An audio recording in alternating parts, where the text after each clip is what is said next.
ਤੁਹਾਡੇ ਮਨ ਦੇ ਵਿੱਚ ਕਿੱਦਾਂ ਆਇਆ ਕਿ ਮੁੰਦਾਵਣੀ ਸ਼ਬਦ ਹੀ ਹੋਣਾ ਚਾਹੀਦਾ? ਦੇਖੋ, ਮੁੰਦਾਵਣੀ ਦਾ ਮਤਲਬ ਸਿੱਧਾ ਸਿੱਧਾ ਇਹੀ ਹੈ, ਜਿਹੜਾ ਗੁਰਬਾਣੀ ਦੇ ਮੁਤਾਬਕ ਬੁਝਾਰਤ। ਗੁਰੂ ਸਾਹਿਬ ਨੇ ਸਾਨੂੰ ਬੁਝਾਰਤ ਪਾ ਕੇ ਛੱਡੀ ਹੈ ਵੀ ਮੈਂ ਹੈ ਕੀ, ਮੈਂ ਕੌਣ ਹੈ। ਇਹੀ ਮੁੰਦਾਵਣੀ ਹੈ। ਫਿਰ ਉਹ ਜਿਹੜਾ ਮੈਂ ਕੌਣ ਹੈ, ਹਾਲਾਂਕਿ ਉਹ ਹੁੰਦਾ ਆ ਉਸ ਵੇਲੇ, ਉਹ ਵੀ ਹੁੰਦਾ, ਉਹਦਾ ਸਰੀਰ ਵੀ ਹੁੰਦਾ, ਆਲੇ ਦੁਆਲੇ এনवायरमेंट ਵੀ ਹੁੰਦਾ, ਪਰ ਫਿਰ ਵੀ ਉਹਨੂੰ ਪਤਾ ਨਹੀਂ ਲੱਗ ਰਿਹਾ ਹੁੰਦਾ ਵੀ ਉਹ ਕੌਣ ਹੈ। ਕਿਤਾਬ ਦੇ ਵਿੱਚ ਤੁਸੀਂ ਜ਼ਿਕਰ ਕੀਤਾ ਹੈ ਜ਼ਿਆਦਾਤਰ ਹਿੰਦੂ ਮੈਥੋਲੋਜੀ ਦਾ। ਜ਼ਿਆਦਾਤਰ ਸਾਰੀ ਕਿਤਾਬ ਜਿਹੜੀ ਆ ਉਹਦੇ ਆਲੇ ਦੁਆਲੇ ਘੁੰਮਦੀ ਆ, ਕਿਉਂਕਿ ਯੋਗੀਆਂ ਦੀ ਬਹੁਤ ਸਾਰੀ ਜ਼ਿਕਰ ਆਉਂਦਾ ਗੁਰਬਾਣੀ 'ਚ ਜੀ। ਬਹੁਤ ਸਾਰੇ ਸ਼ਬਦ ਜਿਹੜੇ ਨੇ ਉਹ ਯੋਗੀਆਂ ਨੂੰ ਮੁਖਾਤਬ ਹੋ ਕੇ ਲਿਖੇ ਨੇ ਪਹਿਲੇ ਪਾਤਸ਼ਾਹ ਨੇ ਜਾਂ ਸਾਰੇ ਗੁਰੂਆਂ ਨੇ। ਹਿੰਦੂ ਮੈਥੋਲੋਜੀ ਨੂੰ ਇਸ ਕਰਕੇ ਵਿੱਚ ਨਾਲ ਕੰਪੇਅਰ ਕੀਤਾ ਆ ਕਿਉਂਕਿ ਕਈ ਵਾਰੀ ਬਹੁਤ ਭੰਬਲ ਭੂਸਾ ਪਾ ਦਿੰਦੇ ਨੇ ਸਾਡੇ ਵਿਦਵਾਨ ਜੀ, ਇੱਦਾਂ ਹੋਣਾ ਨਹੀਂ ਚਾਹੀਦਾ, ਇੱਦਾਂ ਹੁਣ ਬਹੁਤ ਸਾਰੇ ਲੋਕ ਜਿਹੜੇ ਰਾਵਣ ਨੂੰ ਵਿਦਵਾਨ ਬਣਾਉਣ ਨੂੰ ਫਿਰਦੇ ਨੇ ਜੀ, ਖਾਸ ਕਰਕੇ ਸਿੱਖ। ਗੁਰਬਾਣੀ ਦੇ ਵਿੱਚ ਕਲੀਅਰ ਲਿਖਿਆ ਹੈ ਮੂਰਖ ਰਾਵਣ ਕਿਆ ਲੈ ਗਿਆ। ਜਦੋਂ ਗੁਰੂ ਸਾਹਿਬ ਉਹਨੂੰ ਮੂਰਖ ਕਹਿ ਗਏ ਨੇ, ਠੀਕ ਹੈ, ਅਸੀਂ ਗੁਰੂ ਸਾਹਿਬ ਤੋਂ ਬੇਮੁਖ ਹੋ ਕੇ ਗੁਰਮਤਿ ਦੇ ਉਲਟ ਚੱਲ ਕੇ ਉਹਨੂੰ ਅਸੀਂ ਸਿੱਧ ਕਰ ਰਹੇ ਹਾਂ ਕਿ ਉਹ ਬਹੁਤ ਵੱਡਾ ਵਿਦਵਾਨ ਸੀ। ਹਾਲਾਂਕਿ ਸਾਰਿਆਂ ਨਾਲੋਂ ਵੱਧ ਸ਼ਬਦ ਦੀ ਵਰਤੋਂ ਰਾਮ ਆਈ ਹੈ। ਅਸੀਂ ਰਾਮ ਨੂੰ ਮਾੜਾ ਬਣਾਉਣ ਦੀ ਕੋਸ਼ਿਸ਼ ਕਰ ਰਹੇ ਹਾਂ, ਅਸੀਂ ਬਿਲਕੁਲ ਗੁਰਮਤਿ ਦੇ ਉਲਟ ਜਾ ਰਹੇ ਹਾਂ। ਇਸਲਾਮ ਵੀ ਹੈਗਾ, ਉਹਦੇ ਬਾਰੇ ਕੋਈ ਇਹਦੇ ਵਿੱਚ ਜ਼ਿਕਰ ਨਹੀਂ ਕੀਤਾ ਗਿਆ। ਇਸਲਾਮ ਲਈ ਦੇ ਲਈ ਮੇਰੇ ਕੋਲ ਸਮਾਂ ਨਹੀਂ ਸੀ।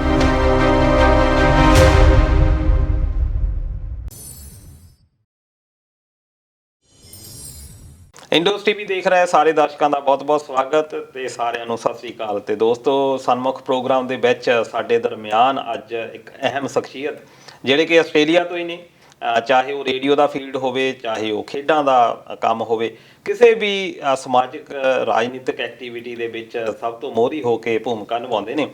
ਅੱਜ ਕੱਲ੍ਹ ਫਿਰ ਚਰਚਾ ਦੇ ਵਿੱਚ ਨੇ ਤੇ ਉਹਨਾਂ ਦੀ ਇੱਕ ਕਿਤਾਬ ਆਈ ਹੈ ਤੇ ਕਿਤਾਬ ਵੀ ਜ਼ਰੂਰ ਆਪਣੇ ਦਰਸ਼ਕਾਂ ਦੇ ਨਾਲ ਰੂਬਰੂ ਕਰਦਾ ਜਾਵਾਂ। ਮੁੰਦਾਵਣੀ ਸਰਦਾਰ ਅਮਨਦੀਪ ਸਿੰਘ ਸਿੱਧੂ ਦੇ ਦੁਆਰਾ ਲਿਖੀ ਗਈ ਹੈ ਤੇ ਸਾਡੀ ਅੱਜ ਖੁਸ਼ਕਿਸਮਤੀ ਹੈ ਕਿ ਸਾਡੇ ਦਰਮਿਆਨ ਅੱਜ ਸਰਦਾਰ ਅਮਨਦੀਪ ਸਿੰਘ ਸਿੱਧੂ ਸਾਹਿਬ ਆਏ ਹੋਏ ਨੇ। ਸਤਿ ਸ਼੍ਰੀ ਅਕਾਲ ਭਾਜੀ। ਸਤਿ ਸ਼੍ਰੀ ਅਕਾਲ ਦਲਜੀਤ, ਔਰ ਇੰਡੋਜ਼ ਟੀਵੀ ਦੇ ਸਾਰੇ ਹੀ ਦਰਸ਼ਕਾਂ ਨੂੰ ਮੇਰੇ ਵੱਲੋਂ ਪਿਆਰ ਭਰੀ ਸਤਿ ਸ਼੍ਰੀ ਅਕਾਲ ਜੀ। ਸਭ ਤੋਂ ਪਹਿਲਾਂ ਬਹੁਤ-ਬਹੁਤ ਮੁਬਾਰਕਾਂ ਨਵੇਂ ਤੌਰ ਤੇ ਲਿਖਾਰੀ ਦੇ ਤੌਰ ਤੇ ਸਥਾਪਿਤ ਹੋਣ ਦੀਆਂ।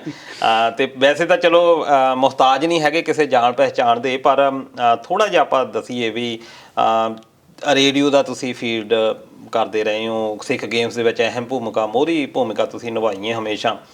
ਫਿਰ ਲਿਖਣ ਵੱਲ ਕਾਰਜ ਕਿੱਦਾਂ ਹੋ ਗਿਆ?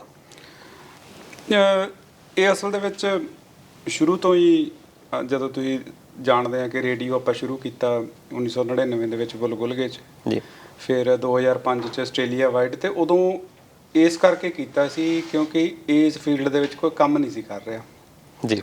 ਨਿਊਜ਼ਪੇਪਰ ਚੱਲ ਰਹੇ ਸੀਗੇ ਤੇ ਰੇਡੀਓ ਕੋਈ ਨਹੀਂ ਸੀ ਕਰ ਰਿਹਾ, ਤੇ ਰੇਡੀਓ ਦੀ ਸਖਤ ਲੋੜ ਹੁੰਦੀ ਆ ਵਰਕਿੰਗ এনवायरमेंट ਦੇ ਵਿੱਚ। ਤੇ ਉਦੋਂ ਮੈਂ ਸੋਚਿਆ ਕਿ ਚਲੋ ਮੇਰੇ ਕੋਲ ਕੈਪੇਬਿਲਿਟੀ ਹੈ, ਮੈਂ ਸਟੱਡੀ ਕੀਤਾ ਤੇ ਫਿਰ ਰੇਡੀਓ ਸ਼ੁਰੂ ਕੀਤਾ। ਉਹ ਕੰਮ ਸ਼ੁਰੂ ਕੀਤਾ ਜਿਹੜਾ ਫੀਲਡ ਖਾਲੀ ਸੀ ਜੀ, ਤੇ ਨਾਲ ਦੀ ਨਾਲ ਖੇਤੀਬਾੜੀ ਕਰਨ ਵੀ ਕੀਤੀ। ਉਸ ਦੇ ਵਿੱਚ ਵੀ ਉਹ ਫਸਲਾਂ ਲਾਈਆਂ ਜਿਹੜੀਆਂ ਕਦੇ ਲਾਉਂਦੇ ਨਹੀਂ ਸੀ ਹੁੰਦੇ, ਡਿਵੈਲਪ ਕੀਤਾ ਸਾਰਾ ਕੁਝ ਸਿਸਟਮ। ਤੇ ਇੱਧਰ ਪਰਸਨਲ ਤੌਰ 'ਤੇ, ਨਿੱਜੀ ਤੌਰ 'ਤੇ ਮੈਂ ਗੁਰੂ ਗ੍ਰੰਥ ਸਾਹਿਬ ਦੇ ਨਾਲ ਜੁੜਿਆ ਹੋਇਆ ਸੀ।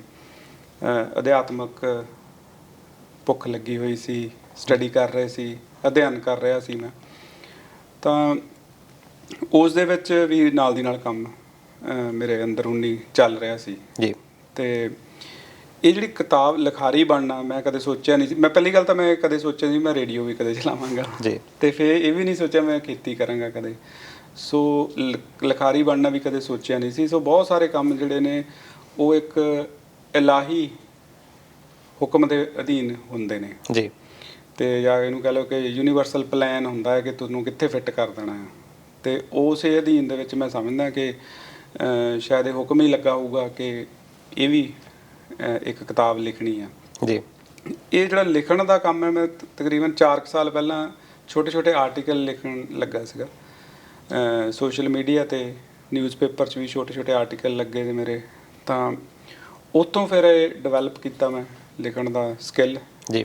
ਵੈਸੇ ਮੈਂ ਪਾਠਕ ਬਹੁਤ ਵੱਡਾ ਹਾਂ, ਮੈਂ ਪੜ੍ਹਦਾ ਬਹੁਤ ਹਾਂ ਜੀ, ਸੁਣਦਾ ਵੀ ਹਾਂ, ਤੇ ਇਸ ਕਰਕੇ ਜਿਹੜਾ ਸਕਿੱਲ ਹੈ ਨਾਲ ਦੀ ਨਾਲ ਸਿੱਖ ਵੀ ਹੁੰਦਾ। ਪਰ ਇਹ ਜਿਹੜੀ ਕਿਤਾਬ ਦਾ ਜਿਹੜਾ ਟੌਪਿਕ ਹੈ ਉਹ ਥੋੜ੍ਹਾ ਵੱਖਰਾ ਹੋਣ ਕਰਕੇ ਮੈਂ ਸੋਚਿਆ ਕਿ ਇਹ ਫੀਲਡ ਵੀ ਖਾਲੀ ਆ।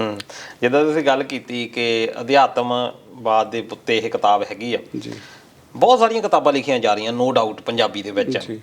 ਜੇ ਕਹੋ ਵੀ ਧੜੱਲੇਦਾਰ ਕਿਤਾਬਾਂ ਜਿਹੜੀਆਂ ਆ ਰਹੀਆਂ ਭਰੀਆਂ ਪਈਆਂ ਨੇ ਕਿਤਾਬਾਂ ਦੀਆਂ ਸ਼ੌਪਾਂ ਵੀ, ਪਰ ਖੋਜ ਜਿਹੜਾ ਖੇਤਰ ਆ ਉਹਦੇ ਵਿੱਚ ਬਹੁਤਾ ਕੰਮ ਨਹੀਂ ਹੋਇਆ। ਤੇ ਇਸ ਦੇ ਵਿੱਚ ਤੁਸੀਂ ਕਾਫੀ ਰਿਸਰਚ ਵੀ ਕੀਤੀ ਹੈ, ਇਸ ਗੱਲ ਦੇ ਤੁਸੀਂ ਵਧਾਈ ਦੇ ਪਾਤਰ ਵੀ ਹੋ ਕਿ ਤੁਸੀਂ ਰਿਸਰਚ ਦੇ ਖੇਤਰ ਦੇ ਵਿੱਚ ਗਏ ਹੋ। ਤੇ ਇਹ ਬੜਾ ਇੱਕ ਡੇਂਜਰਸ ਕੰਮ ਹੁੰਦਾ ਖੋਜ ਦੇ ਖੇਤਰ ਦੇ ਵਿੱਚ ਖਾਸ ਤੌਰ ਤੇ।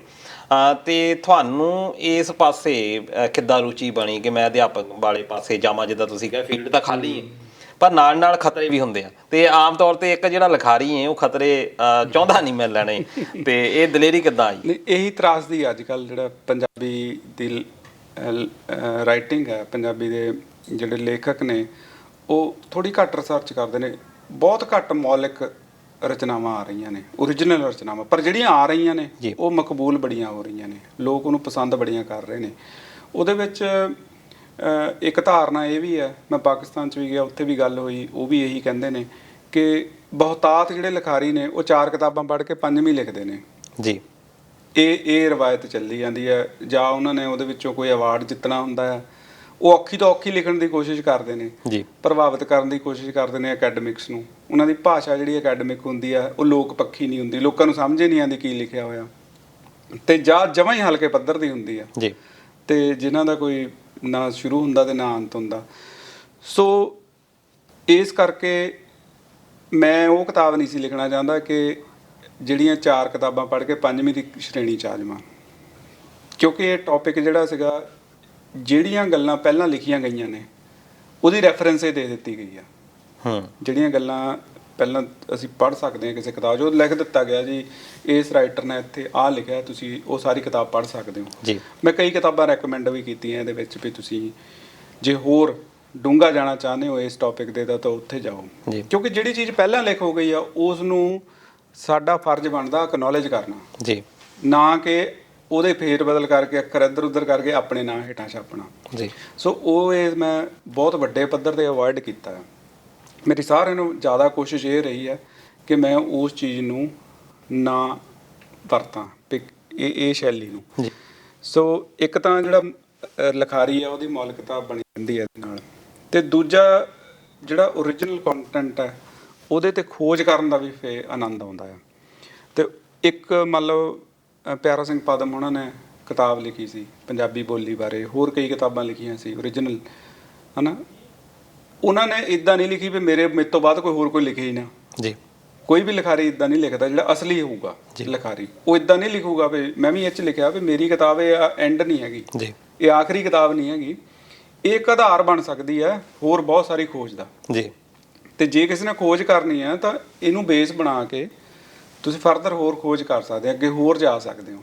ਸੋ ਮੈਂ ਵੀ ਉਸੇ ਸ਼ੈਲੀ ਨੂੰ ਬਣਾਇਆ ਕਿ ਜਿਹੜੇ ਸਾਡੇ ਵਿਦਵਾਨ ਕਿਤਾਬਾਂ ਲਿਖ ਗਏ ਨੇ ਜਾਂ ਉਹਨਾਂ ਨੇ ਰਿਸਰਚ ਕਰ ਲਈ ਆ, ਮੈਂ ਉਹਨਾਂ ਨੂੰ ਆਧਾਰ ਬਣਾ ਕੇ ਖੋਜ ਨੂੰ ਅੱਗੇ ਤੋਰ ਲਿਆ ਜੀ, ਤੇ ਉਹਨਾਂ ਤੋਂ ਬੜਾ ਫਾਇਦਾ ਮੈਨੂੰ ਮਿਲਿਆ। ਸੋ ਇਸ ਕਰਕੇ ਇਹ ਜਿਹੜਾ ਅਧਿਆਤਮਕ ਫੀਲਡ ਹੈ ਇਹਦੇ 'ਤੇ ਕੋਈ ਨਹੀਂ ਲਿਖਦਾ, ਬੜਾ ਖਤਰਨਾਕ ਜੀ ਹੈਗਾ, ਕਿਉਂਕਿ ਇਹਦੇ ਵਿੱਚ ਕੀ ਹੈ ਕਿ ਨੁਕਤਾਚੀਨੀ ਹੋਣੀ, ਵੱਡੇ ਵੱਡੇ ਵਿਦਵਾਨ, ਸੰਤ, ਮਹਾਂਪੁਰਸ਼, ਗੁਰਬਾਣੀ ਦੀਆਂ ਵਿਆਖਿਆਵਾਂ ਜਿਹੜੀਆਂ ਇੱਕ ਮਤਲਬ ਪਿਛਲੇ 300 ਸਾਲ ਤੋਂ 200-250 ਸਾਲ ਤੋਂ ਸੈੱਟ ਹੋ ਗਈਆਂ ਵੀ ਆਹੀ ਵਿਆਖਿਆ ਆ। ਤੁਸੀਂ ਜੇ ਹੋਰ ਮਾੜ ਜੀ ਸਾਈਡ 'ਤੇ ਹੋਰ ਅਧਿਐਨ ਕੋਸ਼ਿਸ਼ ਕਰੋਗੇ, ਉਹ ਇਹ ਡਰ ਰਹਿੰਦਾ ਆ, ਮੈਨੂੰ ਇਹ ਡਰ ਸੀਗਾ ਵੀ ਇਹ ਐਕਸੈਪਟ ਹੀ ਨਹੀਂ ਹੋਣੀ, ਇਹ ਮੰਨਣਾ ਹੀ ਨਹੀਂ। ਉਹਨੇ ਕਹਿੰਦਾ ਨਹੀਂ ਜੀ ਇਹ ਤਾਂ ਇੱਦਾਂ ਲਿਖ ਗਏ ਨੇ ਫਲਾਣੇ 300 ਸਾਲ ਪਹਿਲਾਂ 200 ਸਾਲ ਪਹਿਲਾਂ ਇੱਦਾਂ ਲਿਖ ਗਏ ਨੇ, ਆਹ ਲਿਖਾਰੀ ਨੇ ਆਹ ਵਿਆਖਿਆ ਕਰਤੀ ਤੇ ਇਹੀ ਪੱਕੀ ਆ। ਔਰ ਹੈਗਾ ਵੀ ਹੈ, ਫੈਕਟ ਵੀ ਆ ਜੀ। ਇਹ ਸਾਡੇ ਇੱਕ ਸਮੱਸਿਆ ਵੀ ਆ ਕਿ ਮਤਲਬ ਫੋਰ ਐਗਜ਼ਾਮਪਲ ਕਾਹਨ ਸਿੰਘ ਨਾਭਾ ਹੁਣੀ ਇੱਕ ਸ਼ਬਦ ਲਿਖ ਗਏ ਵਿੱਚ ਅੱਖਰ ਦਾ ਮਤਲਬ ਲਿਖ ਗਏ, ਤੇ ਅਸੀਂ ਇੱਦਾਂ ਐਕਸੈਪਟ ਕਰੀਦਾ ਵੀ ਉਹ ਬਸ ਉਹ ਫਾਈਨਲ ਹੈ, ਫਾਈਨਲ ਜੀ, ਉਹਦੇ ਵਿੱਚ ਕੋਈ ਵੀ ਇੰਪਰੂਵਮੈਂਟ ਦੇ ਚਾਂਸ ਨਹੀਂ ਹੈਗੇ ਮਤਲਬ, ਪਰ ਹੁੰਦੇ ਆ। ਅਸੀਂ ਇਹ ਮੇਰਾ ਇਹ ਮੰਨਣਾ ਵੀ ਕੋਈ ਵੀ ਜਿਹੜੀ ਲਿਖਤ ਹੈ ਗੁਰਬਾਣੀ ਤੋਂ ਇਲਾਵਾ ਉਹਦੇ ਵਿੱਚ 90% ਉਹ ਠੀਕ ਹੁੰਦੀ ਹੈ, ਤੇ 5% ਫਿਰ ਵੀ ਕੋਈ ਨਾ ਕੋਈ ਚਾਂਸ ਹੁੰਦਾ ਆ ਉਹਦੇ ਵਿੱਚ ਇੰਪਰੂਵਮੈਂਟ। ਹੁਣ ਇਸ ਕਿਤਾਬ ਦੇ ਵਿੱਚ ਬਹੁਤ ਸਾਰੀਆਂ ਗਲਤੀਆਂ ਹੋਣਗੀਆਂ, ਗ੍ਰਾਮਰ ਦੀਆਂ ਵੀ ਹੋਣਗੀਆਂ, ਸਪੈਲਿੰਗ ਮਿਸਟੇਕ ਹੋਣਗੇ, ਜੇ ਮੈਂ ਕਹਿ ਦਵਾਂ ਨਹੀਂ ਇਹ ਹੈ ਹੀ ਨਹੀਂ, ਇਹ ਲਿਖਿਆ ਹੀ ਇਦਾਂ ਜੀ, ਇਦਾਂ ਤਾਂ ਹੋ ਨਹੀਂ ਸਕਦਾ ਜੀ। ਸੋ ਇਸ ਕਰਕੇ ਇਹ ਸਾਰਿਆਂ ਨਾਲੋਂ ਵੱਡਾ ਚੈਲੰਜ ਸੀ ਵੀ ਰਵਾਇਤ ਤੋਂ ਹਟ ਕੇ ਸਬਜੈਕਟ ਦੇ ਵਿੱਚ, ਵਿਸ਼ੇ ਦੇ ਵਿੱਚ ਡੂੰਘੇ ਜਾ ਕੇ ਅਨੁਭਵ ਕਰਕੇ ਕਈ ਵਾਰੀ ਉਹ ਮਤਲਬ ਜਿਹੜੇ ਨੇ ਉਹ ਹੋਰ ਨਿਕਲਦੇ ਹੁੰਦੇ ਨੇ ਜਿਹੜੇ ਅੱਖਰੀ ਵਿਆਖਿਆਵਾਂ ਕੀਤੀਆਂ ਉਹਦੇ ਨਾਲੋਂ। ਸੋ ਇਹ ਇੱਕ ਬਹੁਤ ਵੱਡਾ ਖਤਰਾ ਬਣਿਆ ਰਹਿੰਦਾ ਆ, ਬਣਿਆ ਰਿਹਾ ਸੀ ਤੇ ਹੁਣ ਵੀ ਆ ਜੀ। ਵੀ ਜਦੋਂ ਪਾਠਕ ਪੜ੍ਹਨਗੇ, ਵਿਦਵਾਨ ਪੜ੍ਹਨਗੇ ਤਾਂ ਉਹ ਕੀ ਰਿਐਕਸ਼ਨ ਦੇਣਗੇ ਇਹਦੇ ਬਾਰੇ, ਕਿੱਦਾਂ ਇਸ ਚੀਜ਼ ਨੂੰ ਮੰਨਣਗੇ ਵੀ ਜਾਂ ਨਹੀਂ ਮੰਨਣਗੇ। ਜੀ। ਤੇ ਚਲੋ ਖੈਰ ਕਿਤਾਬ ਬਾਰੇ ਵੀ ਆਪਾਂ ਗੱਲ ਕਰਾਂਗੇ। ਤੇ ਜਿਵੇਂ ਤੁਸੀਂ ਗੱਲ ਕੀਤੀ ਆ ਕਿ ਪਾਠਕਾਂ ਦਾ ਕਿੱਦਾਂ ਦਾ ਰੁਝਾਨ ਆ ਰਿਹਾ, ਕਿਉਂਕਿ ਤੁਸੀਂ ਪਾਕਿਸਤਾਨ ਵੀ ਗਏ ਹੋ ਜੀ, ਉੱਥੇ ਦੀ ਤੁਹਾਡੀ ਯਾਤਰਾ ਰਹੀ ਹੈ, ਇੰਡੀਆ ਵੀ ਗਏ ਹੋ ਤੇ ਮੈਂ ਦੇਖਿਆ ਕਿ ਕਾਫੀ ਸੈਮੀਨਾਰ ਵੀ ਤੁਸੀਂ ਅਟੈਂਡ ਕੀਤੇ ਆ। ਕਿਹੋ ਜਿਹੀ ਫੀਡਬੈਕ ਰਹੀ ਤੇ ਕਿੱਥੇ ਕਿੱਥੇ ਤੁਸੀਂ ਸ਼ਮੂਲੀਅਤ ਕੀਤੀ? ਸਾਰਿਆਂ ਨੂੰ ਪਹਿਲਾਂ ਤਾਂ ਜਿਹੜੀ ਕਿਤਾਬ ਨੂੰ ਸਮਰਪਣ ਕੀਤਾ ਉਹ ਤਾਂ ਗੁਰੂ ਸਾਹਿਬ ਅੱਗੇ ਕੀਤਾ ਜੀ। ਬੁਲਬੁਲਗੇ ਦੇ ਵਿੱਚ ਜਿਹੜਾ ਪਹਿਲਾ ਗੁਰਦੁਆਰਾ ਆਸਟ੍ਰੇਲੀਆ ਦਾ, ਉੱਥੇ ਅਸੀਂ ਜਾਂਦੇ ਹਾਂ ਤੇ ਉੱਥੇ ਹੀ ਭਾਈ ਸਾਹਿਬ ਤੋਂ ਅਰਦਾਸ ਕਰਾ ਕੇ ਗੁਰੂ ਨੂੰ ਹੀ ਸਮਰਪਿਤ ਕੀਤੀ ਕਿਤਾਬ ਜੀ। ਉਸ ਤੋਂ ਬਾਅਦ ਵਿਧਾਨ ਕੁਛ ਇੱਦਾਂ ਬਣਿਆ ਕਿ ਡਾਕਟਰ ਜ਼ਰੀਸ ਹੁਣੀ ਆਉਣਾ ਸੀ ਕੈਨਬਰਾ ਯੂਨੀਵਰਸਿਟੀ 'ਚ, ਡਾਕਟਰ ਦੀਪ ਸੈਣੀ ਹੁਣੀ ਵਾਈਸ ਚਾਂਸਲਰ ਨੇ 550 ਸਾਲਾ ਮਨਾਉਣਾ ਸੀਗਾ ਤੇ ਉਹਨਾਂ ਨੂੰ ਪਤਾ ਲੱਗਿਆ ਵੀ ਮੈਂ ਅਰੇਂਜ ਕਰਵਾ ਰਿਹਾ ਤੇ ਉਹ ਕਹਿੰਦੇ ਅਸੀਂ ਕਿਤਾਬ ਵੀ ਇੱਥੇ ਹੀ ਫਿਰ ਰਿਲੀਜ਼ ਕਰਨੀ ਆ। ਸੋ ਯੂਨੀਵਰਸਿਟੀ ਆਫ ਕੈਨਬਰਾ ਦੇ ਵਿੱਚ ਕਾਫੀ ਵਧੀਆ ਫੰਕਸ਼ਨ ਸੀਗਾ। ਉੱਥੇ ਇੰਟਰਫੇਥ ਹੋਰ ਧਰਮਾਂ ਤੋਂ ਬਹੁਤ ਲੋਕ ਆਏ ਹੋਏ ਸੀ ਸੁਣਨ ਵਾਸਤੇ। ਸੋ ਉਹਨਾਂ ਦੇ ਵਿੱਚ ਵੀ ਰਿਲੀਜ਼ ਕੀਤੀ ਗਈ ਕੈਨਬਰਾ ਦੇ ਵਿੱਚ। ਆਸਟ੍ਰੇਲੀਆ 'ਚ ਇੱਕੋ ਹੀ ਰਿਲੀਜ਼ ਹੈ ਤੇ ਅੱਜ ਸ਼ਾਇਦ ਬ੍ਰਿਸਬਨ ਦੇ ਵਿੱਚ ਵੀ ਕੁਝ ਨੌਜਵਾਨ ਜਿਹੜੇ ਨੇ ਫੰਕਸ਼ਨ ਕਰ ਰਹੇ ਨੇ, ਉੱਥੇ ਵੀ ਹੋਏਗੀ। ਉਸ ਤੋਂ ਬਾਅਦ ਪਾਕਿਸਤਾਨ ਦੀ ਫੇਰੀ ਸੀ ਤੇ ਮੇਰੇ ਮਨ ਦੀ ਤਮੰਨਾ ਸੀ ਕਿ ਜਨਮ ਸਥਾਨ ਤੇ ਜਾਣਾ ਹੈ ਜੀ। ਤੇ ਇੱਕ ਤਾਂ ਜਿੱਥੇ ਬਾਬਾ ਸਾਡਾ ਗੁਰੂ ਨਾਨਕ ਦਾ ਜਨਮ ਹੋਇਆ, ਮੈਂ ਉਸ ਇਲਾਕੇ ਦੀ ਧੂੜ ਨੂੰ ਦੇਖਣਾ ਚਾਹੁੰਦਾ ਸੀ ਕਿਸ ਤਰ੍ਹਾਂ ਦੀ ਆ, ਕਿ ਕੀ ਹੋਏਗਾ ਉਹਦੇ ਵਿੱਚ, ਕਿ ਉਸ ਅਸੀਂ ਅੱਜ ਵੀ ਉਹਨੂੰ ਯਾਦ ਕਰ ਰਹੇ ਹਾਂ। ਉਹ ਤੋਂ ਹੀ ਸੇਧ ਲੈ ਕੇ ਹੀ ਇਹ ਐਕਚੁਅਲੀ ਇਹ ਕਿਤਾਬ ਦਾ ਬੇਸ ਹੀ ਬਾਬੇ ਨਾਨਕ ਦੀ ਬਾਣੀ ਆ। ਤੇ ਹੋਇਆ ਕੀ ਕਿ ਕਿਤਾਬ ਵੀ ਮੈਂ ਨਾਲ ਲੈ ਗਿਆ ਤੇ ਮੈਂ ਉੱਥੇ ਮੱਥਾ ਟੇਕਿਆ ਮਹਾਰਾਜ ਦੇ ਜਨਮ ਸਥਾਨ ਤੇ, ਭੇਂਟ ਕੀਤੀ ਤੇ ਜਿੱਦਾਂ ਹੀ ਮੱਥਾ ਟੇਕਿਆ ਸ਼ਾਮ ਨੂੰ ਗੱਲਾਂ ਚੱਲ ਗਈਆਂ ਤੇ ਉੱਥੇ ਯੂਨੀਵਰਸਿਟੀ ਆਫ ਪੰਜਾਬ ਤੋਂ ਆਏ ਹੋਏ ਸੀ ਪ੍ਰੋਫੈਸਰ, ਜਾਣਦੇ ਵੀ ਸੀ।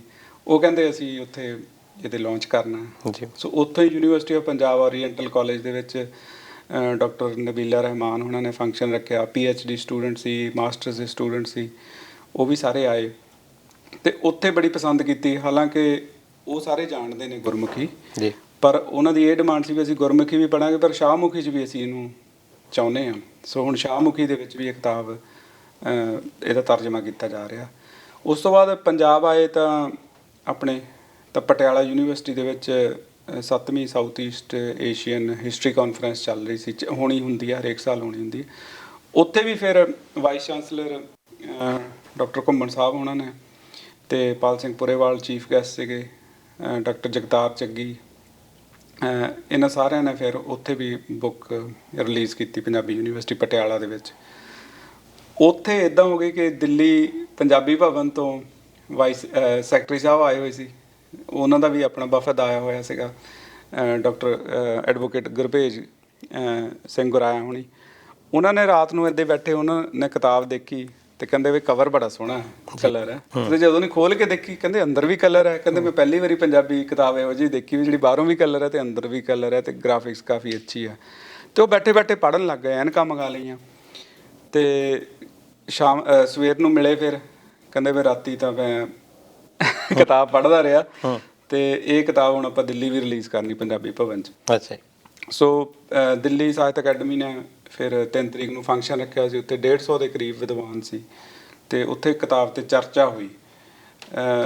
ਤੇ ਕਿਤਾਬ ਬਹੁਤਿਆਂ ਨੇ ਪਹਿਲਾਂ ਪੜ੍ਹੀ ਹੋਈ ਸੀ ਚਰਚਾ ਕਰਨ ਤੋਂ ਤੇ ਉਹਨਾਂ ਦੀ ਫੀਡਬੈਕ ਇਹੀ ਸੀ ਕਿਤਾਬ ਦੀ ਇੱਕ ਤਾਂ ਬਣਤਰ ਬਾਰੇ ਕਿ ਯੂਨੀਕ ਹੈ, ਈਜ਼ੀ ਟੂ ਕੈਰੀ ਹੈ, ਤੇ ਦੂਜਾ ਜਿਹੜਾ ਇਹਦੇ ਵਿੱਚ ਮਟੀਰੀਅਲ ਹੈ ਜਾਂ ਜਿਹੜਾ ਮੈਟਰ ਤੇ ਲਿਖਿਆ ਗਿਆ ਆ ਉਹ ਬੜਾ ਮੌਲਿਕ ਹੈ, ਓਰੀਜਨਲ ਹੈ। ਉਸ ਦੇ ਵਿੱਚ ਇੱਦਾਂ ਨਹੀਂ ਹੈਗੀ ਵੀ ਬਿਲਕੁਲ ਵੀ ਹੈ ਨਹੀਂ ਵੀ ਕਾਪੀ ਪੇਸਟ ਕੀਤਾ ਹੋਇਆ ਜਾਂ ਕਿਸੇ ਦੇ ਵਿਚਾਰ ਜਿਹੜੇ ਆ ਉਹ ਤਰਜਮਾ ਕੀਤਾ ਹੋਇਆ ਜੀ। ਤੇ ਰਿਸਰਚ ਵਰਕ ਹੈ ਕਾਫੀ। ਸੋ ਕਾਫੀ ਸਲਾਹ ਰਹੇ ਨੇ ਇਸ ਪੱਖੋਂ, ਫੀਡਬੈਕ ਕਾਫੀ ਅੱਛੀ ਹੈ ਜੀ। ਚਲੋ ਬਹੁਤ ਵਧੀਆ। ਮੁੰਦਾਵਣੀ ਮੈਂ ਤਾਂ ਵੈਸੇ ਹਰ ਇੱਕ ਨੇ ਸੁਣਿਆ ਹੋਣਾ, ਜਿੰਨੇ ਪੰਜਾਬ ਦੇ ਵਿੱਚ ਰਹਿੰਦੇ ਨੇ, ਗੁਰਬਾਣੀ ਸੁਣਦੇ ਨੇ, ਭੋਗ ਪੈਂਦੇ ਨੇ, ਮੁੰਦਾਵਣੀ ਸ਼ਬਦ ਆਉਂਦਾ। ਤੁਹਾਡੀ ਕਿਤਾਬ ਪੜ੍ਹ ਕੇ ਹੀ ਪਤਾ ਲੱਗਾ ਕਿ ਇਹਦਾ ਮਤਲਬ ਕੀ ਹੈ ਜੀ। ਫਿਰ ਤੁਹਾਡੇ ਮਨ ਦੇ ਵਿੱਚ ਕਿੱਦਾਂ ਆਇਆ ਕਿ ਮੁੰਦਾਵਣੀ ਸ਼ਬਦ ਹੀ ਹੋਣਾ ਚਾਹੀਦਾ? ਜਿੱਦਾਂ ਤੁਸੀਂ ਜ਼ਿਕਰ ਕੀਤਾ ਵੀ ਆਪਣੇ ਪਹਿਲਾਂ ਜਦੋਂ ਸਟਾਰਟਿੰਗ ਹੁੰਦੀ ਹੈ ਇੱਕ ਬੜਾ ਈਜ਼ੀ ਵੇ ਨਾਲ ਹੁੰਦੀ ਆ, ਤੁਹਾਡੇ ਬਚਪਨ ਬਾਰੇ ਹੀ ਪਤਾ ਲੱਗਦਾ, ਅਤੇ ਉਹ ਤੋਂ ਜਿਹੜੀ ਇਹ ਜ਼ਿੰਦਗੀ ਵੀ ਬੁਝਾਰਤ ਜੋ ਕਹਿਣ ਦਾ ਤੁਹਾਡਾ ਇਹ ਮਤਲਬ ਹੈਗਾ, ਜਾਂ ਸਾਡੇ ਅੱਗੇ ਕੁਛ ਬੁਝਾਰਤ ਹੈਗੀ ਆ? ਦੇਖੋ, ਮੁੰਦਾਵਣੀ ਦਾ ਮਤਲਬ ਸਿੱਧਾ ਸਿੱਧਾ ਇਹੀ ਹੈ, ਜਿਹੜਾ ਗੁਰਬਾਣੀ ਦੇ ਮੁਤਾਬਕ ਬੁਝਾਰਤ। ਗੁਰੂ ਸਾਹਿਬ ਨੇ ਸਾਨੂੰ ਬੁਝਾਰਤ ਪਾ ਕੇ ਛੱਡੀ ਹੈ ਵੀ ਜਿਹੜਾ ਨਾਮ ਹੈ, ਜਿਹਦੇ ਲਈ ਅਸੀਂ ਸਾਰਾ ਅਧਿਆਤਮ ਕਰਨਾ ਹੈ, ਇਲਾਹੀ ਸਾਊਂਡ, ਯੂਨੀਵਰਸਲ ਸਾਊਂਡ, ਜਿੰਨਾ ਸਾਰੀ ਸ੍ਰਿਸ਼ਟੀ ਚੱਲਦੀ ਹੈ, ਉੱਥੇ ਤੱਕ ਪਹੁੰਚਣਾ, ਯਾਨੀ ਕਿ ਸੋਰਸ ਤੱਕ ਪਹੁੰਚਣਾ ਅਸੀਂ ਆਪਣੇ ਤੱਕ। ਅਤੇ ਉਹ ਕਿਸੇ ਨੂੰ ਪਤਾ ਨਹੀਂ ਹੈਗਾ ਵੀ ਕੀ ਹੈ। ਉਹਦੇ ਲਈ ਮਿਹਨਤ ਕਰਨੀ ਪੈਂਦੀ ਆ। ਮਿਹਨਤ ਦੇ ਲਈ ਗੁਰੂ ਚਾਹੀਦਾ, ਟੀਚਰ ਚਾਹੀਦਾ, ਅਤੇ ਮਿਹਨਤ ਤਾਂ ਹੋਏਗੀ ਫਿਰ ਉਹਨੂੰ ਕਰਮ ਦਾ ਫਲ ਮਿਲੇਗਾ। ਸੋ ਕਈ ਵਾਰੀ ਬੰਦਾ ਧਰਮ ਨਾਲ ਨਾ ਵੀ ਜੁੜਿਆ ਹੋਵੇ। ਹੁਣ ਅਸੀਂ ਕਈ ਬੱਚੇ ਦੇਖੇ ਨੇ, ਮੈਂ ਇਹ 'ਚ ਵੀ ਐਗਜ਼ਾਮਪਲ ਦਿੱਤੀ ਆ। ਮੇਰੇ ਖੁਦ ਅੰਦਰ ਇਹ ਇੱਕ ਵਾਰੀ ਕੁਐਸਚਨ ਆਇਆ ਸੀਗਾ ਸਕੂਲ ਨੂੰ ਜਾਂਦੇ ਜਾਂਦੇ ਕਿ ਜੇ ਮੈਂ ਨਾ ਹੁੰਦਾ ਤਾਂ ਕੀ ਹੁੰਦਾ ਜੀ। ਇਹ ਜਿਹੜੇ ਸਵਾਲ ਨੇ ਇਹ ਇਕੱਲੇ ਮੇਰੇ ਅੰਦਰ ਨਹੀਂ ਆਉਂਦੇ, ਇਹ ਤਕਰੀਬਨ ਮੈਂ ਬਹੁਤ ਮਤਲਬ ਹਰ ਬੰਦੇ ਦੇ ਅੰਦਰ ਕਦੇ ਨਾ ਕਦੇ ਜਦੋਂ ਇਕੱਲਾ ਬੈਠਾ ਹੁੰਦਾ ਤਾਰਿਆਂ ਦੀ ਛਾਵੇਂ, ਸੂਰਜ ਦੇ ਹੇਠਾਂ, ਦਰੱਖਤ ਦੇ ਹੇਠਾਂ, ਇਕਾਂਤ 'ਚ ਹੁੰਦਾ ਨਾ, ਤਾਂ ਉਹਨੂੰ ਫਿਰ ਇਹ ਅੰਦਰ ਉਹਦੇ ਅਨੁਭਵ ਜਿਹੜੇ ਆਉਂਦੇ ਨੇ ਕਿ ਜੇ ਮੈਂ ਹੈ ਕੀ ਹੈ, ਮੈਂ ਕੌਣ ਹੈ। ਇਹੀ ਮੁੰਦਾਵਣੀ ਹੈ। ਫਿਰ ਉਹ ਜਿਹੜਾ ਮੈਂ ਕੌਣ ਹੈ, ਹਾਲਾਂਕਿ ਉਹ ਹੁੰਦਾ ਆ ਉਸ ਵੇਲੇ, ਉਹ ਵੀ ਹੁੰਦਾ, ਉਹਦਾ ਸਰੀਰ ਵੀ ਹੁੰਦਾ, ਆਲੇ ਦੁਆਲੇ ਇਨਵਾਇਰਮੈਂਟ ਵੀ ਹੁੰਦਾ, ਪਰ ਫਿਰ ਵੀ ਉਹਨੂੰ ਪਤਾ ਨਹੀਂ ਲੱਗ ਰਿਹਾ ਹੁੰਦਾ ਵੀ ਉਹ ਕੌਣ ਹੈ। ਇਹੀ ਬੁਝਾਰਤ ਹੈ, ਇਹੀ ਮੁੰਦਾਵਣੀ। ਆਨਸਰ ਸਾਡੇ ਸਾਹਮਣੇ ਪਿਆ ਹੁੰਦਾ ਵੀ ਮੈਂ ਕੌਣ ਹਾਂ, ਸਾਨੂੰ ਪਤਾ ਨਹੀਂ ਲੱਗਦਾ ਹੁੰਦਾ। ਉੱਥੇ ਸਾਨੂੰ ਇੱਕ ਪੂਰੇ ਗੁਰੂ ਦੀ ਲੋੜ ਹੁੰਦੀ ਹੈ ਜਿਹੜਾ ਸਾਨੂੰ ਦੱਸ ਸਕੇ ਵੀ ਤੂੰ ਕੌਣ ਹੈ, ਅਤੇ ਗਾਈਡੈਂਸ ਦੇ ਸਕੇ, ਅਤੇ ਸਾਨੂੰ ਸਾਡੇ ਸੋਰਸ ਤੱਕ ਪਹੁੰਚਾ ਸਕੇ, ਉਸ ਕੌਣ ਤੱਕ ਪਹੁੰਚਾ ਸਕੇ, ਮੈਂ ਕੱਢ ਦੇਵੇ ਅਤੇ ਕੌਣ ਤੱਕ ਪਹੁੰਚਾ ਸਕੇ। ਸੋ ਇਹ ਮੁੰਦਾਵਣੀ ਹਰ ਬੰਦੇ ਦੀ ਆ, ਹਰ ਬੰਦੇ ਦੇ ਅੰਦਰ ਹੈ। ਹਰ ਥਾਂ ਦੇ ਉੱਤੇ ਇਹ ਬੁਝਾਰਤ ਜਿਹੜੀ ਹੈ ਲਾਗੂ ਹੁੰਦੀ ਆ। ਕਈਆਂ ਬੰਦਿਆਂ ਨੂੰ ਹੁਣ ਲੇਟਰ ਔਨ ਇੱਦਾਂ ਹੁੰਦਾ ਕਿ ਉਹ ਇੱਦਾਂ ਕੁ ਫਸ ਜਾਂਦੇ ਨੇ ਕੰਮਾਂ ਕਾਰਾਂ 'ਚ, ਗ੍ਰਸਤ ਦੇ ਵਿੱਚ, ਜਾਂ ਹੋਰ ਆਪਣੇ ਮਾਇਆ ਦੇ ਚੱਕਰਾਂ 'ਚ, ਕਿ ਉਹਨਾਂ ਨੂੰ ਇਹ ਮੁੰਦਾਵਣੀ ਨਾ ਪਤਾ ਹੀ ਨਹੀਂ ਲੱਗਦੀ, ਸੋਝ ਹੀ ਨਹੀਂ ਆਉਂਦੀ। ਪਰ ਅਸਲ ਦੇ ਵਿੱਚ ਜਦੋਂ ਬੰਦਾ ਇਕਾਂਤ 'ਚ ਬਹਿੰਦਾ ਕਿਤੇ, ਉਹ ਸਾਰਾ ਕੁਝ ਦੇਖਦਾ। ਕਈ ਵਾਰੀ ਬਹੁਤ ਅਰਬਪਤੀ ਖਰਬਪਤੀ, ਉਹਨਾਂ ਨੂੰ ਵੀ ਪਤਾ ਲੱਗਦਾ ਵੀ ਮਾਇਆ ਜਿਹੜੀ ਆ ਸਾਰੀ ਇਕੱਠੀ ਹੋ ਗਈ ਅਤੇ ਹੁਣ ਕੀ। ਅਤੇ ਇਹੀ ਮੁੰਦਾਵਣੀ ਆ। ਉਹ ਇਹ ਅਧਿਆਤਮ ਦਾ ਪਹਿਲਾ ਹੈ ਕਿ ਇਹ ਕੁਐਸਚਨ ਪਹਿਲਾਂ ਆਉਂਦਾ ਸਾਰਿਆਂ ਨੂੰ। ਜਿੱਦਣ ਇਹ ਕੁਐਸਚਨ ਜਿਹਦੇ ਅੰਦਰ ਆਏਗਾ ਉਹਦਾ ਸਫ਼ਰ ਉਦਣ ਹੀ ਸ਼ੁਰੂ ਹੋਏਗਾ। ਇਹੀ ਮੁੰਦਾਵਣੀ ਆ। ਇਹਦੇ ਵਿੱਚ ਕਿਤਾਬ ਦੇ ਵਿੱਚ ਤੁਸੀਂ ਜ਼ਿਕਰ ਕੀਤਾ ਜ਼ਿਆਦਾਤਰ ਹਿੰਦੂ ਮੈਥੋਲੋਜੀ ਦਾ। ਜ਼ਿਆਦਾਤਰ ਸਾਰੀ ਕਿਤਾਬ ਜਿਹੜੀ ਆ ਉਹਦੇ ਆਲੇ ਦੁਆਲੇ ਘੁੰਮਦੀ ਆ। ਇਸਲਾਮ ਵੀ ਹੈਗਾ, ਉਹਦੇ ਬਾਰੇ ਕੋਈ ਇਹਦੇ ਵਿੱਚ ਜ਼ਿਕਰ ਨਹੀਂ ਕੀਤਾ ਗਿਆ, ਜਾਂ ਕੀ ਤੁਸੀਂ ਦੇਖਦੇ ਹੋ ਕਿ ਹਿੰਦੂ ਮੈਥੋਲੋਜੀ ਅਤੇ ਗੁਰਮਤ ਕੀ ਇਹ ਸਮਾਨਾਂਤਰ ਚੱਲਣ ਵਾਲੀਆਂ ਧਾਰਾਵਾਂ ਨੇ? ਹਾਂ, ਇਹ ਇੱਕ ਟਿੱਪਣੀ ਆਈ ਆ। ਅੱਛਾ ਜੀ। ਜਿਸ ਦੀ ਤੁਸੀਂ ਟਿੱਪਣੀ ਕੀਤੀ ਨਾ, ਇਹ 3-4 ਜਗ੍ਹਾ ਤੋਂ ਟਿੱਪਣੀ ਆਈ ਕਿ ਥੋੜ੍ਹੀ ਜਿਹੀ ਹਿੰਦੂ ਮੈਥੋਲੋਜੀ ਦੀ, ਮਿਥਿਹਾਸ ਦੀ ਰੰਗਤ ਹੈ ਇਹਦੇ 'ਚ। ਉਹਦਾ ਕਾਰਨ ਸਿੱਧਾ ਸਪਸ਼ਟ ਹੈ ਕਿ ਮੇਰੀ ਜਿਹੜੀ ਸਟੱਡੀ ਹੈ, ਕੰਪੈਰੇਟਿਵ ਸਟੱਡੀ ਮੈਂ ਕੀਤੀ। ਮੈਂ ਇੱਦਾਂ ਨਹੀਂ ਕਿ ਗੁਰਬਾਣੀ ਪੜ੍ਹੀ ਹੈ, ਗੁਰਬਾਣੀ ਦੀ ਰੋਸ਼ਨੀ ਦੇ ਵਿੱਚ ਮੈਂ ਯੋਗ ਮਤ ਨੂੰ ਵੀ ਸਟੱਡੀ ਕੀਤਾ, ਮੈਂ ਹਿੰਦੂ ਮਤ ਨੂੰ ਵੀ ਸਟੱਡੀ ਕੀਤਾ। ਹਿੰਦੂ ਮਤ ਵੀ ਇੱਕ ਨਹੀਂ ਹੈਗਾ, ਇਹਦੇ ਵਿੱਚ ਵੀ ਵੈਸ਼ਨਵ ਹੈ, ਸ਼ੈਵ ਹੈ, ਬ੍ਰਾਹਮਣ ਮਤ ਹੈਗਾ ਆ। ਇਸ ਦੇ ਵਿੱਚ ਪੰਡਿਤ ਨੇ, ਇਸ ਦੇ ਵਿੱਚ ਦਾਸ ਹੈ, ਇਸ ਦੇ ਵਿੱਚ ਭਗਉਤੀ ਹੈ, ਸੋ ਮੈਨੀ, ਹੈ ਨਾ। ਅਤੇ ਇਹ ਸਾਰਾ ਮਤਲਬ ਆਪਣੇ ਆਪ 'ਚ ਇੱਕ ਵੱਡੇ ਵੱਡੇ ਧਰਮ ਨੇ। ਹਿੰਦੂ ਮਤ ਤਾਂ ਕਲੈਕਟਿਵਲੀ ਕਹਿ ਸਕਦੇ ਆ ਨਾ, ਪਰ ਇਹਦੇ ਵਿੱਚ ਜਿਹੜੀ ਹੋਰ ਸਭ ਨੇ, ਯੋਗ ਮਤ ਨੇ, 6 ਦਰਸ਼ਨ ਨੇ, ਵੇਦਾਂਤ ਹੈ, ਉਹ ਸਾਰਾ ਉਹ ਫਿਰ ਸਟੱਡੀ ਕਰਨਾ ਪੈਂਦਾ। ਉਹ ਆਪਣੇ ਆਪ 'ਚ ਇੱਕ ਬਹੁਤ ਵੱਡਾ ਸਿਧਾਂਤ ਨੇ ਉਹਨਾਂ ਨੇ ਪੇਸ਼ ਕੀਤੇ ਹੋਏ, ਵੱਖਰੇ ਵੱਖਰੇ ਸਦੀਆਂ ਦੇ, ਵੱਖਰੇ ਵੱਖਰੇ ਯੁੱਗਾਂ ਦੇ। ਉਹ ਵੀ ਸਟੱਡੀ ਕੀਤਾ। ਯੋਗ ਮਤ ਕਾਫੀ, ਕਿਉਂਕਿ ਯੋਗੀਆਂ ਦੀ ਬਹੁਤ ਸਾਰੀ ਜ਼ਿਕਰ ਆਉਂਦਾ ਗੁਰਬਾਣੀ 'ਚ। ਬਹੁਤ ਸਾਰੇ ਸ਼ਬਦ ਜਿਹੜੇ ਨੇ ਉਹ ਯੋਗੀਆਂ ਨੂੰ ਮੁਖਾਤਬ ਹੋ ਕੇ ਲਿਖੇ ਨੇ ਪਹਿਲੇ ਪਾਤਸ਼ਾਹ ਨੇ ਜਾਂ ਸਾਰੇ ਗੁਰੂਆਂ ਨੇ।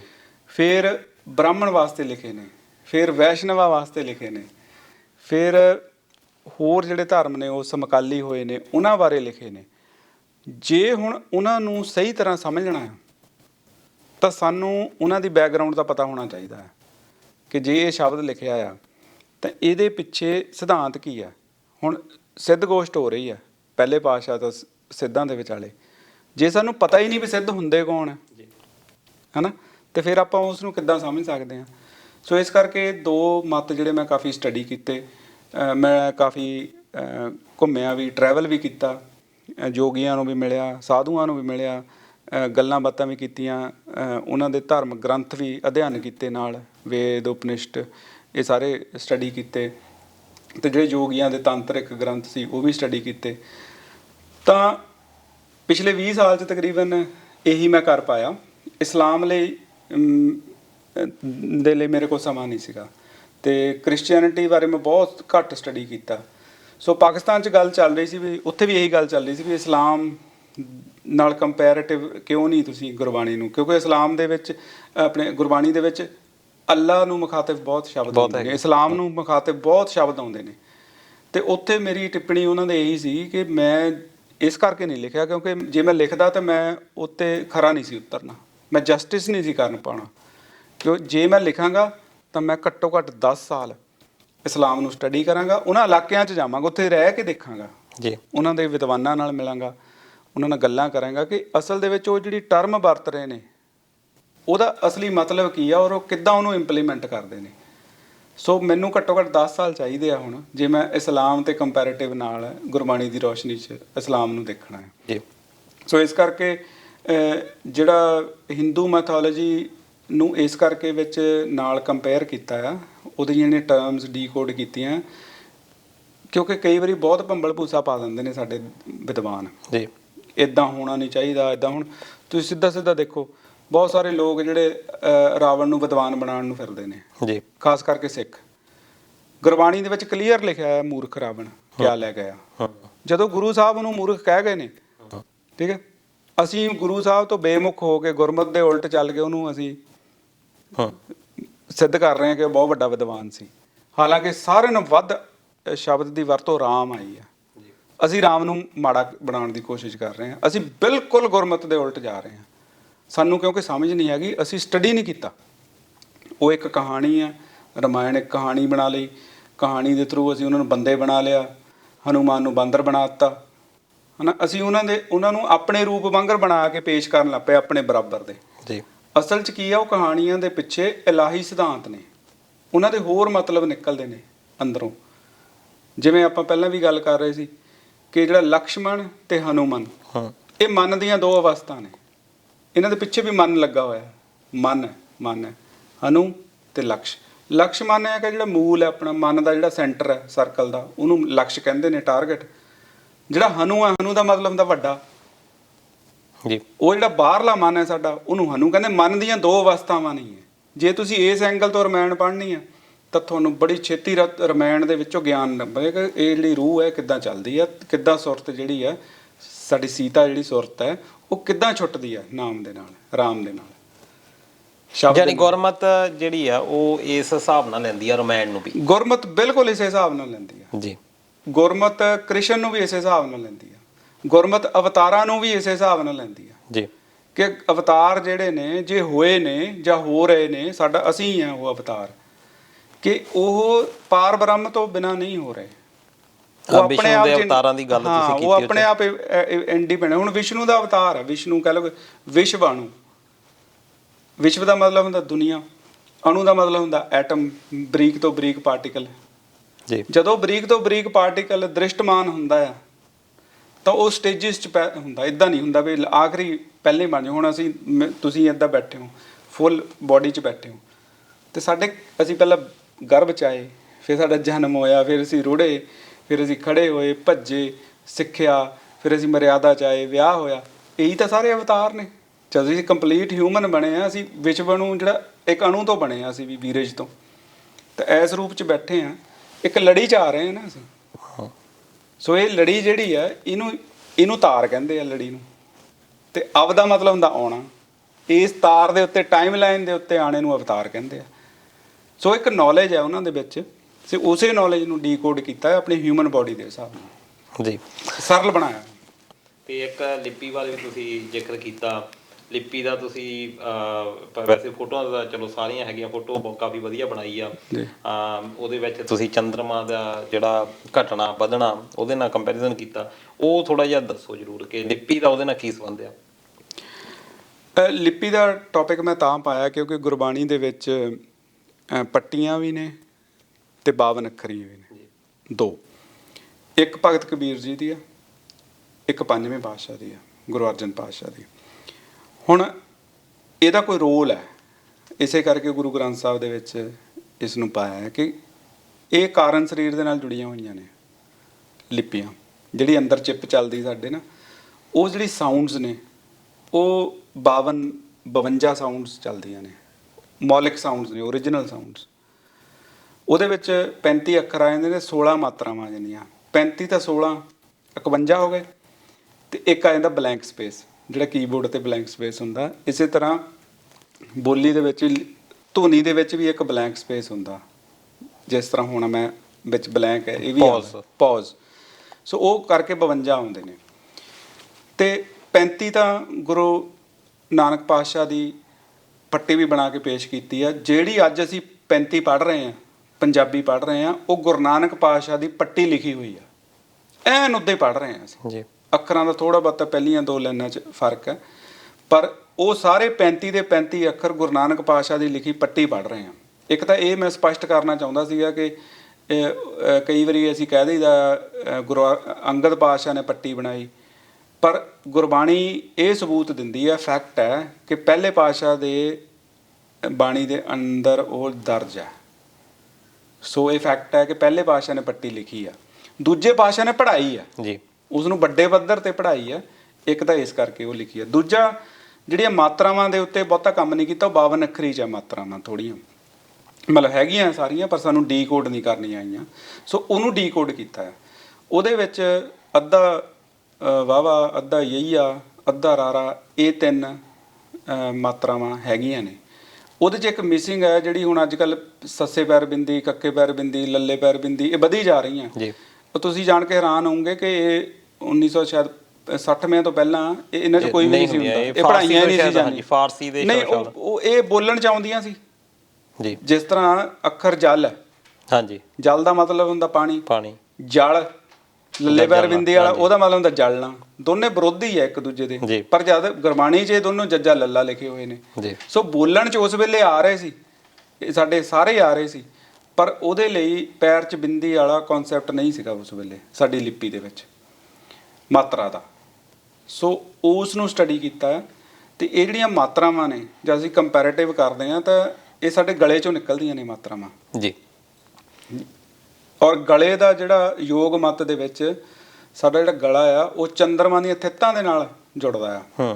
16 ਥਿੱਤਾਂ ਹੁੰਦੀਆਂ ਨੇ ਚੰਦਰਮਾ ਦੀਆਂ, 16 ਪੋਜੀਸ਼ਨਸ ਹੁੰਦੀਆਂ, ਯਾਨੀ ਕਿ ਪੁੰਨਿਆਂ ਤੋਂ ਲੈ ਕੇ ਮੱਸਿਆ ਤੱਕ, ਜਾਂ ਮੱਸਿਆ ਤੋਂ ਲੈ ਕੇ ਪੁੰਨਿਆਂ ਤੱਕ 16 ਤਰੀਕਾਂ ਬਣੇ। 15 ਤਾਂ ਬਣਦੀ ਹੈ ਨਾ, 15 ਦਾ ਪਲੱਸ ਇੱਕ ਉਹ ਵੀ ਐਡ ਹੋ ਜਾਂਦੀ ਵਿੱਚ ਜੀ। ਸੋ ਇਹੀ ਮਾਤਰਾਵਾਂ ਨੇ 16। ਸੋ ਉਹ ਸਟੱਡੀ ਕਰਕੇ ਦੂਰਬੀਨ ਨਾਲ ਵੀ ਫੋਟੋਆਂ ਦੇਖੀਆਂ, ਖਿੱਚੀਆਂ ਵੀ। ਫਿਰ ਨੇਵੀ ਦਾ ਜਿਹੜਾ ਡਾਟਾ ਆ ਉਹ ਵੀ ਆਪਾਂ ਸਟੱਡੀ ਕੀਤਾ, ਜਿਹੜਾ US ਨੇਵੀ ਨੇ ਇੱਕ ਲੋਕੇਸ਼ਨ ਤੋਂ ਕੀਤਾ ਸੀ, ਵੀ ਕਿਹੜੇ ਦਿਨ ਨੂੰ ਕਿੰਨੀ ਉਹਦੇ ਵਿੱਚ ਚੰਦਰਮਾ 'ਤੇ ਰੌਸ਼ਨੀ ਪੈਂਦੀ ਆ, ਅਤੇ ਉਹ ਸਾਰਾ ਟੇਬਲ ਦੇ ਵਿੱਚ ਦਿੱਤਾ ਹੋਇਆ। ਤੁਸੀਂ ਹੈਰਾਨ ਰਹਿ ਜਾਓਗੇ ਕਿ ਜਿਹੜੀਆਂ ਸਾਡੀਆਂ ਮਾਤਰਾਵਾਂ ਨੇ, ਉਹਨਾਂ ਦੀ ਜਿਹੜੀ ਬਣਤਰ ਹੈ, ਸ਼ੇਪ ਹੈ, ਉਹ ਚੰਦਰਮਾ ਵਰਗੀ ਆ। ਜਿਸ ਤਰ੍ਹਾਂ ਹੁਣ 7ਵੇਂ ਜਾਂ 8ਵੇਂ ਨੂੰ ਜਦੋਂ ਮੱਸਿਆ ਤੋਂ ਬਾਅਦ 7ਵਾਂ ਦਿਨ ਆਉਂਦਾ ਆ, ਤਾਂ ਜਿਹੜੀ ਉਹਦੀ ਸਾਈਜ਼ ਹੁੰਦਾ ਉਹ ਅੱਧਕ ਵਰਗਾ ਹੁੰਦਾ ਜੀ। 50% ਉੱਤੇ ਰੋਸ਼ਨੀ ਪੈ ਰਹੀ ਹੁੰਦੀ ਹੈ, ਉਹਦਾ ਮਤਲਬ ਅੱਧਕ ਹੈ। ਜਿਹੜੀ ਬਿਹਾਰੀ ਹੈ ਉਹ ਇਸ ਤਰ੍ਹਾਂ ਹੁੰਦੀ ਹੈ, ਸਿਹਾਰੀ ਇਸ ਤਰ੍ਹਾਂ ਹੁੰਦੀ ਹੈ ਜੀ, ਠੀਕ ਹੈ। ਇਸ ਤਰ੍ਹਾਂ ਔਂਕੜ, ਕਨੌੜੇ ਸਾਰੇ ਜਿਹੜੇ ਨੇ ਉਹ ਚੰਦਰਮਾ ਦੇ ਹੀ ਸ਼ੇਪ ਦੇ ਬਣੇ ਹੋਏ ਨੇ, ਅੱਗੇ ਪਿੱਛੇ ਲੱਗਦੇ ਨੇ ਇੱਕ ਅੱਖਰ ਦੇ। ਸੋ ਇਹ ਬੜਾ ਵੱਡਾ ਕਨੈਕਸ਼ਨ ਹੈ ਇਹਦਾ ਚੰਦਰਮਾ ਦੇ ਨਾਲ। ਸਾਇੰਟੀਫਿਕ ਵਿਗਿਆਨਕ ਤਰੀਕੇ ਨਾਲ ਇਹ ਪ੍ਰੂਵ ਹੋਇਆ ਇਸ ਕਿਤਾਬ ਦੇ ਵਿੱਚ ਮੈਂ ਕੀਤਾ ਆ ਕਿ ਇਹ ਜਿਹੜੀਆਂ ਮਾਤਰਾਵਾਂ ਨੇ, ਇਹ ਜਿਹੜੀਆਂ ਅਸੀਂ ਬੋਲ ਰਹੇ ਹਾਂ ਆਪਣੇ ਗਲੇ 'ਚੋਂ, ਲਾ ਰਹੇ ਹਾਂ ਆਪਣੀ ਬੋਲੀ ਦੇ ਉੱਤੇ, ਇਹ ਬ੍ਰਹਿਮੰਡ ਦੇ ਵਿੱਚ ਚੰਦਰਮਾ ਦੇ ਨਾਲ ਕਨੈਕਟਡ ਹੈ। ਉੱਥੇ ਦ੍ਰਿਸ਼ਟਮਾਨ ਨੇ ਜੀ। ਤੇ ਖੈਰ ਹੁਣ ਜਾਂਦੇ ਜਾਂਦੇ ਹੁਣ ਲਾਸਟ ਵਾਲਾ ਸਵਾਲ ਕਿ ਅਗਲੇ ਫਿਊਚਰ ਦੇ ਪਲਾਨ ਕੀ ਹੈਗੇ ਤੁਹਾਡੇ? ਫਿਊਚਰ ਦੇ ਪਲਾਨ ਇਸ ਕਿਤਾਬ ਦੇ ਬਾਰੇ ਜਾਂ ਇਸ ਫੀਲਡ ਦੇ ਬਾਰੇ ਇਹ ਹੈ ਕਿ ਮੈਂ ਕੋਈ ਇਸ ਤਰ੍ਹਾਂ ਦਾ ਕਿਤਾਬ ਲਿਖੀ ਨਹੀਂ ਕਿ ਮੈਂ ਕੋਈ ਅਵਾਰਡ ਲੈਣਾ ਜਾਂ ਮੈਂ ਸੇਲ ਬਣਾ ਕੇ ਬਹੁਤ ਅਮੀਰ ਬਣ ਜਾਣਾ ਹੈ ਜੀ। ਇਹ ਅਸਲ ਦੇ ਵਿੱਚ ਉਹਨਾਂ ਵਾਸਤੇ ਹੈ ਜਿਹੜੇ ਅਧਿਆਤਮ ਦੇ ਉੱਤੇ ਤੁਰਨਾ ਚਾਹੁੰਦੇ ਆ, ਤੇ ਇਹ ਕਿਤਾਬ ਉਹਨਾਂ ਵਾਸਤੇ ਹੈ। ਇੱਕ ਗਾਈਡ ਬਣ ਸਕਦੀ ਆ, ਪਰ ਚੱਲਣਾ ਰਾਹ ਆਪਣੇ ਆਪ ਹੀ ਪੈਣਾ ਸਾਨੂੰ। ਜਿਹਨੇ ਵੀ ਚੱਲਣਾ ਆਪ ਹੀ ਪੈਣਾ। ਗੁਰਬਾਣੀ ਨੂੰ ਸਮਝਣ ਦੇ ਲਈ ਬੜੀ ਸਹਾਇਕ ਹੋ ਸਕਦੀ ਹੈ। ਰਮਾਇਣ ਨੂੰ ਜਾਂ ਕਿਸੇ ਵੀ ਧਰਮ ਦੇ ਵਿੱਚ ਤੁਸੀਂ ਹੈਗੇ ਆ ਯੋਗ ਮਤ, ਉਹ ਈਜ਼ੀ ਹੋ ਜਾਊਗਾ। ਇਹਦਾ ਜਿਹੜਾ ਹੁਣ ਇਹ ਨਾ ਬਲੌਕਸ ਹੁੰਦੇ ਨੇ, ਬਿਲਡਿੰਗ ਬਲੌਕ ਕਹਿੰਦੇ ਨੇ, ਕਿ ਇੱਕ ਨਿਸ਼ਾਨੇ ਤੱਕ ਪਹੁੰਚਣ ਲਈ ਤੁਹਾਨੂੰ ਉੱਪਰਲੀ ਮੰਜ਼ਿਲ ਤੱਕ ਤੁਹਾਨੂੰ 12-13 ਪੌੜੀਆਂ ਬਣਾਉਣੀਆਂ ਪੈਂਦੀਆਂ। ਸੋ ਐਕਚੁਅਲੀ ਇਹ ਪੌੜੀਆਂ ਨੇ, ਇਹਨਾਂ ਤੇ ਹੋਰ ਕੰਮ ਹੋਏਗਾ। ਮੈਂ ਵੀ ਕਰ ਰਿਹਾ ਹੋਰ ਕੰਮ, ਹੋਰ ਵੀ ਇਹ ਕਿਤਾਬ ਪੜ੍ਹ ਕੇ ਹੋਰ ਵੀ ਕੰਮ ਵਧੀਆ ਕਰਨਗੇ। ਜਜ਼ਬੇ ਨੂੰ ਸਲਾਮ ਹੈ ਕਿ ਤੁਸੀਂ ਕਾਫੀ ਰਿਸਰਚ ਕੀਤੀਆਂ, ਕਿਉਂਕਿ ਰਿਸਰਚ ਦਾ ਕੰਮ ਜਿਹੜਾ ਆ ਕਾਫੀ ਘੱਟ ਹੋ ਰਿਹਾ। ਭਾਵੇਂ ਉਹ ਯੂਨੀਵਰਸਿਟੀਆਂ ਦਾ ਕੰਮ ਹੋਵੇ, ਉੱਥੇ ਵੀ ਕੋਈ ਐਡਾ ਵੱਡਾ ਉਪਰਾਲਾ ਜਿਹੜਾ ਕੀਤਾ ਨਹੀਂ ਜਾ ਰਿਹਾ। ਤੇ ਖੈਰ, ਤੁਸੀਂ ਅਮਨਦੀਪ ਸਿੱਧੂ ਸਾਹਿਬ, ਤੁਹਾਨੂੰ ਇੱਕ ਵਾਰੀ ਬਹੁਤ ਬਹੁਤ ਮੁਬਾਰਕਾਂ ਇਸ ਪਹਿਲ ਕਦਮੀ ਦੇ ਲਈ। ਜਿੱਦਾਂ ਤੁਸੀਂ ਦੱਸਿਆ ਵੀ ਇਹ ਫੀਲਡ ਖਾਲੀ ਪਿਆ ਸੀ, ਹੁਣ ਤੁਸੀਂ ਖਾਲੀ ਰਹਿਣ ਨਹੀਂ ਦਿੱਤਾ, ਭਰ ਦਿੱਤਾ ਇਹ ਵੀ। ਤੇ ਆਸ ਕਰਦੇ ਹਾਂ ਕਿ ਇਸ ਕਿਤਾਬ ਤੋਂ ਬਾਅਦ ਇਹਨੂੰ ਦੇਖ ਕੇ, ਇਹਨੂੰ ਪੜ੍ਹ ਕੇ ਹੋਰ ਵੀ ਜਿਹੜੇ ਪਾਠਕਾਂ ਦੇ ਵਿੱਚ ਚਿੰਤਨ ਕਰਨ ਦਾ ਜ਼ਰੂਰ ਵਿਚਾਰ ਉਤਪੰਨ ਹੋਏਗਾ। ਤੇ ਇਸੇ ਆਸ ਦੇ ਨਾਲ ਕਿ ਦੋਸਤੋ ਤੁਸੀਂ ਇਹ ਕਿਤਾਬ ਜਿਹੜੀ ਆ ਜ਼ਰੂਰ ਪਸੰਦ ਕਰੋਗੇ। ਜ਼ਰੂਰ ਇੱਕ ਵਾਰੀ ਤੁਸੀਂ ਇਹ ਕਿਤਾਬ ਜਿਹੜੀ ਆ ਪੜ੍ਹੋ। ਤੇ ਅਮਨਦੀਪ ਸਿੰਘ ਸਿੱਧੂ ਸਾਹਿਬ ਦੇ ਨਾਲ ਸੰਪਰਕ ਕਰ ਸਕਦੇ ਹੋ ਤੁਸੀਂ। ਤੇ ਇਹਨਾਂ ਦੇ ਫੇਸਬੁੱਕ ਦੇ ਉੱਤੇ ਜਾ ਕੇ ਵੀ ਤੁਸੀਂ ਇਹਨਾਂ ਦੇ ਨਾਲ ਸੰਪਰਕ ਕਰ ਸਕਦੇ ਹੋ। ਇੰਡੋਸ ਟੀਵੀ ਦੇ ਨਾਲ ਸੰਪਰਕ ਕਰ ਸਕਦੇ ਹੋ ਇਸ ਕਿਤਾਬ ਦੇ ਨਾਲ ਕੋਈ ਗੱਲਬਾਤ ਕਰਨੀ ਹੋਵੇ ਤਾਂ। ਤੇ ਹੁਣ ਸਾਨੂੰ ਇਜਾਜ਼ਤ ਦਿਓ, ਅਗਲੇ ਹਫ਼ਤੇ ਫਿਰ ਮਿਲਾਂਗੇ ਸਨਮੁਖ ਪ੍ਰੋਗਰਾਮ ਦੇ ਵਿੱਚ। ਸਾਰੇ ਸਰੋਤਿਆਂ ਨੂੰ, ਦਰਸ਼ਕਾਂ ਨੂੰ ਸਤਿ ਸ੍ਰੀ ਅਕਾਲ।